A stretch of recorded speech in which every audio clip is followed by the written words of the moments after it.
Sri Lanka. On his way to investigate claims of reincarnation, Professor Haraldson and his translator finally arrive at the home of Dilukshi Nisanka.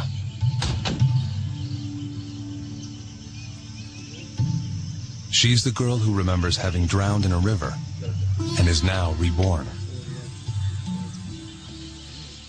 Dilukshi's case is one of the best, perhaps even the best, of the cases that we have studied here in Sri Lanka. Professor Haraldson has conducted 2 major psychological studies concerning children who remember a past life. Surprisingly, their psychological characteristics are not much different from children who never report such memories, except for one crucial difference. In the studies I have made on the psychological characteristics, you even find that some of these children tend to have what we call a post-traumatic stress disorder. The question is, how does it get there? They have not experienced anything particularly death-threatening in this life, but they have these images of having died in another life. This may be the reason for this apparent post-traumatic stress disorder. Has Dilukshi really lived before? These children, they are experiencing something real. It is psychologically real. They have these images of what they interpret as of a past life, and some of these are concerned with how they died in the alleged previous life. And that's usually a painful way of death. It's a violent death, unexpected death, sudden death. Could Dilukshi just be making her stories up? If they were making up some fantasies, then one would expect them rather to make up some fantasies of a better life or something that would be of some satisfaction to them. But to think about how they died is not really a pleasurable fantasy. For the Nisanka family, Dilukshi's memories are painful.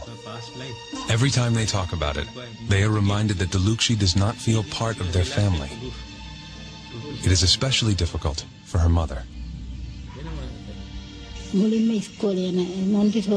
She first started speaking of her previous life when we took her to Montessori preschool. She also mentioned when we went to the temple that her temple was in a different place. And when we had our meals and went to bed at night, she would again mention her previous life. In fact, I had become so irritated by what she was saying that I beat her once. I felt very bad about all of this. Dilukshi was constantly speaking about her previous family. It felt as if she was condemning me for being a bad mother, for not looking after her properly. Could you tell us what it is that she still remembers? There was a footbridge across the stream near my house.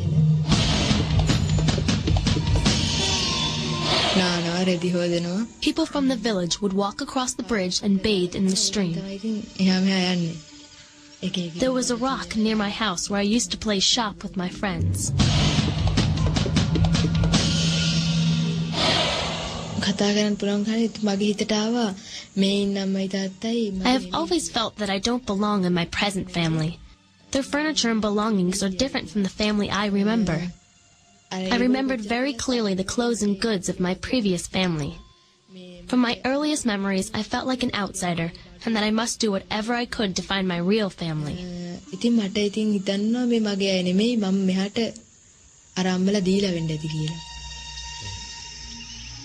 Which means these memories are real to Dilukshi. The day I died, I went to the stream to swim with a friend of mine.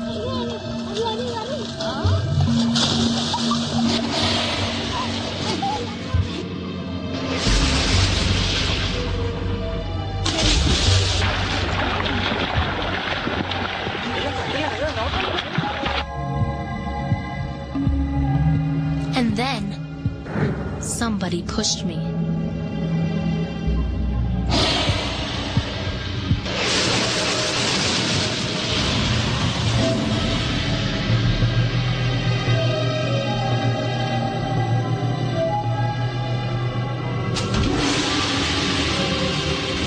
was in the water, one-eyed.